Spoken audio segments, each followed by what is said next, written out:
ছোটবেলা থেকে চানাচুর বলতে আমার একটাই পছন্দ, মুখরোচক, স্বাদে স্বাস্থ্যে। ভালো খান, সুস্থ থাকুন। মুখরোচক, ভালোবাসার ৭৫ বছর। ফিল্ম ইন্ডাস্ট্রিতে ঢুকেছিলাম একজন টেকনিশিয়ান হিসেবে এবং কাজ করার ইচ্ছে ছিল কুলি, মাল মোয়া থেকে জিনিসপত্র পরিষ্কার করা, এটাই ছিল আমার কাজ। সেটা ওখানে সুভাষিসবাবু ভালো করে জানেন। তো কিন্তু আমাকে হঠাৎ করে জোর করে অভিনেতা করে দেওয়া হলো টেলিভিশনে, এবং তারপরে প্রভাতদা আমাকে একটা অত বড় ব্যানারের একটা ছবি, শ্বেত পাথরের থালা, সেখানে আমাকে ওই জায়গায় একটা এরকম চরিত্র দেওয়া, আমি তো প্রথমে বিশ্বাসই করতে পারছিলাম না।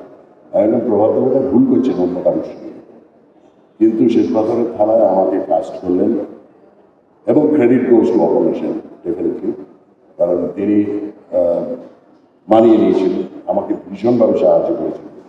এবং এই ভদ্রলোক প্রভাত রায়, ইনি না থাকলে আমি বোধহয় এতখানি আসতে পারতাম না। আমার মনে হয় যে প্রভাতার সঙ্গে তারপরে একটার পর একটা অনেকগুলো ছবি করেছি, এবং প্রভাত যদি আমার করেন, আমি আশা করছি আমাকে একটা ছোট্ট রোল দেবেন, বাবু চা, এরকম একটা রোল দিলেও